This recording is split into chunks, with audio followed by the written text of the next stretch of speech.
Good morning children. आप सब अपनी हिंदी व्याकरण की बुक निकालेंगे।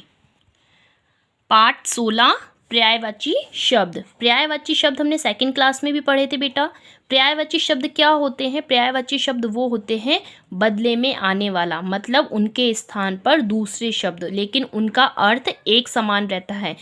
अगर हम मतलब एक शब्द को हम कितने नामों से जानते हैं, ठीक है ना, हम कितने नामों से जानते हैं, लेकिन इनका अर्थ हमेशा एक समान रहता है, ठीक है ना।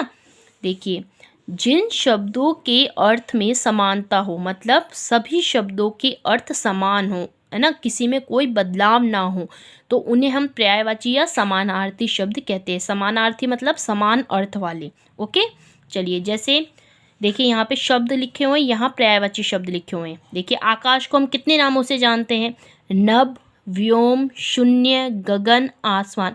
इन सब का अर्थ एक ही है, आकाश। अगर हम नभ बोलेंगे तो भी आकाश है, व्योम बोलेंगे तो भी आकाश है, शून्य बोलेंगे तो भी आकाश है। तो इनमें हम कोई बदलाव नहीं कर सकते, लेकिन हम इस एक शब्द को इतने नामों से जानते हैं। इनका सबका अर्थ एक ही होता है। आंसू, अश्रु, अक्ष, चक्षुजल, नेत्रजल, नेत्रांबु। आंगन, अंगना, चौक, प्रांगण। आँख, अक्ष, चक्षु, चक्ष्म, दृक्, दृग, नयन। अमृत, अमीय, अमी, पीयूष, देवहार, सोम। अन्न, अनाज, दाना, गल्ला, बीज, धान्य।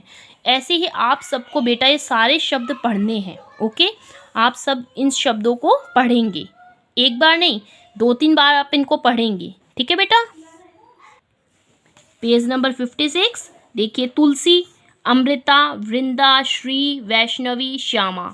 घृणा, अनिच्छा, अरुचि, चीड़, विरक्ति।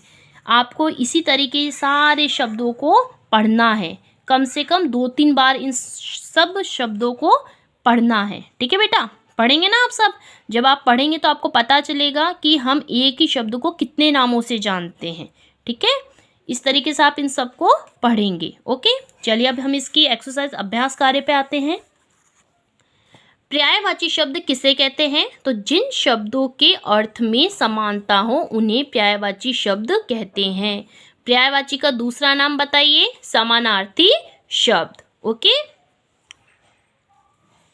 इसी तरीके से आपको निम्नलिखित शब्दों के 4 पर्यायवाची शब्द लिखिए। अब आपको यहाँ पे कुछ शब्द लिख रखे हैं, आपको इन शब्दों के पर्यायवाची शब्द लिखने हैं। आप जब अपना चैप्टर को रीड करेंगे ना, तब आपको ये सारे शब्द इसमें मिल जाएंगे। ओके, अब देखिए क्वेश्चन नंबर 3 में नीचे पीपल, पक्षी, वृक्ष और गंगा के 4 पर्यायवाची दिए गए हैं, इन्हें छांट कर लिखिए। आपको यहाँ पे पीपल, पक्षी, वृक्ष और गंगा, इन सब के यहाँ पे पर्यायवाची शब्द लिखे हुए हैं। आपको इनमें से छांटना है और उनके आगे इनको लिखना है। जब आप चैप्टर पढ़ेंगे तो आपको समझ में आएगा, तो आप समझ के इनको आप खुद करेंगे, ठीक है। देखिए क्वेश्चन नंबर 4, रेखांकित शब्दों के स्थान पर उनके पर्यायवाची लिखकर वाक्य पुनः लिखिए। अब आपको यहाँ पे कुछ शब्द दे रखे, उनके नीचे रेखांकित मतलब अंडरलाइन करी हुए, आपको इन शब्दों के पर्यायवाची शब्द लिख के आपको ये वाक्य पूरा करना है।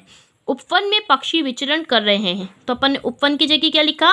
बाग में पक्षी विचरण कर रहे हैं।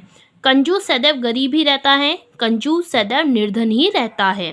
आसमान में बादल गिर आए हैं, आसमान में मेघ गिर आए हैं, ठीक है बेटा। इस तरीके से आपको ये सिर्फ ये वाली एक्सरसाइज आपको अपनी बुक के अंदर करके कॉपी के अंदर भी करनी है। ओके बेटा, क्वेश्चन नंबर 1, 2, 3 और 4 आपको अपनी पहले बुक में करना है, उसके बाद में आपको अपनी कॉपी के अंदर करना है। ओके।